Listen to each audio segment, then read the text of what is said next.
climate change will soon be introduced to the South African school curriculum. Food and Trees for Africa and the African Climate Reality Project have partnered up to create a program that addresses climate literacy in high schools. In fact, the Western Cape, we're told, has already started training some educators there on this. For more, let's bring in the Education Associate at Food and Trees for Africa. That's Bharathi Tugh, who joins us via our video link this morning. It's lovely to see you. Thank you so much indeed for making time to have this conversation.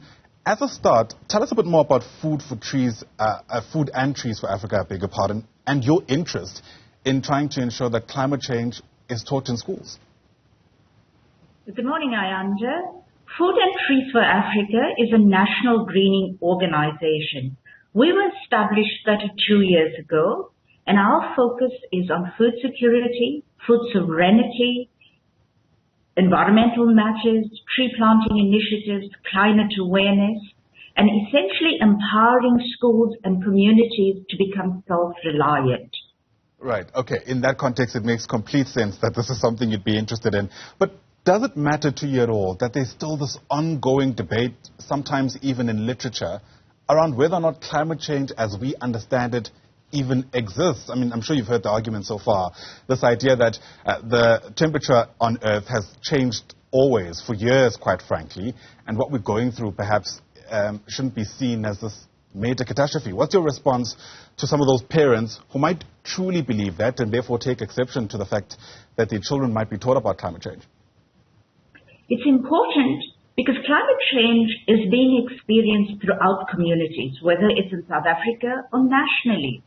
And the factors that we bring forth are based purely on science and research.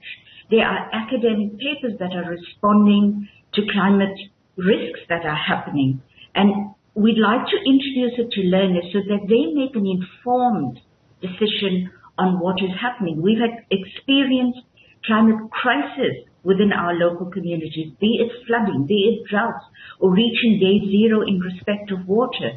So these are aspects that we'd like to bring to the children, relatable content which impacts on their daily lives. Therefore, we have developed this curriculum which is well structured. It adds value to the school curriculum. In addition to that, we have the resource package empowers our teachers to impart these factors confidently. It is supported by teacher training. We have lesson plans. There are teaching videos. There's our learner workbooks as well. But more importantly, the content that is presented also creates awareness and empowers our learners to become critiques of information that they receive. That's interesting. Speaking about that content and critical thinking, I wonder how complex you're hoping to get, because we do know that when we speak about climate change, we then start speaking about energy. And in that context, there's a whole lot to be said about the geopolitics of energy, right? Currently, there's a real concern that the global north is putting an unfair burden on countries in the global south to respond to this global problem. Is that something you are open or planning to engage with the children?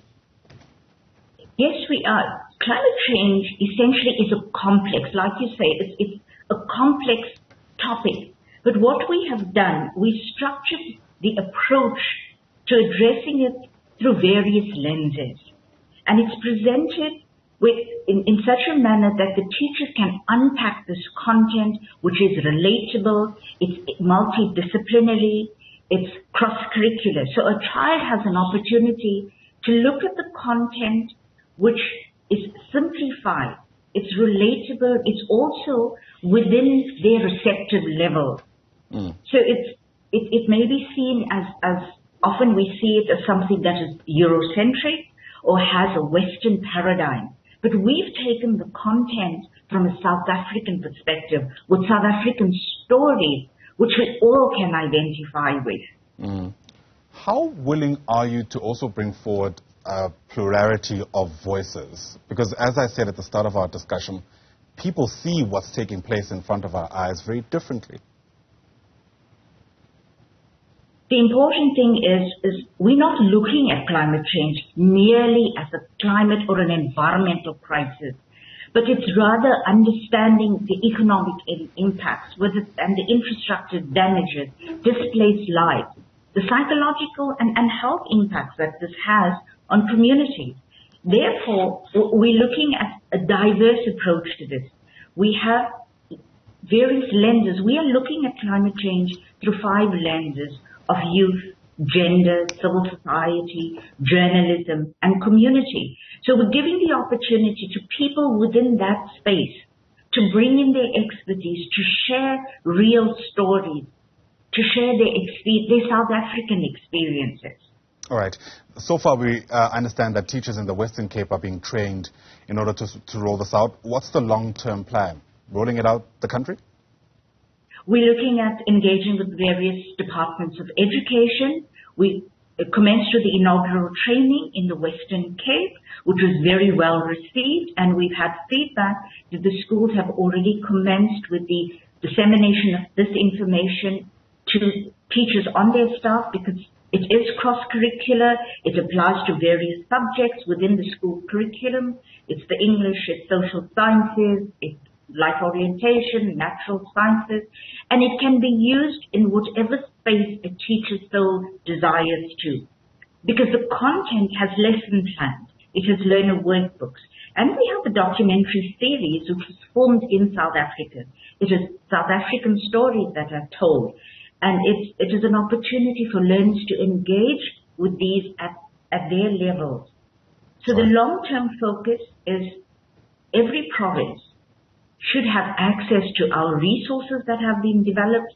It's well structured, it's aligned with the curriculum. And the important thing is that the program that we do to unpack this with the teachers, the training session is an accredited training session, the South African Council of Educators. So the teachers that attend our training sessions will receive continuous professional training and development points. So this is adding value to the skills of our teachers. Sure. All right. Bharathi Tugh, thanks for speaking to us and all the very best. Appreciate your time. Bharathi is with Food and Trees for Africa, then NPO that focuses on food security, environmental sustainability and greening. Once again, thanks very much indeed. Let's take it to the Western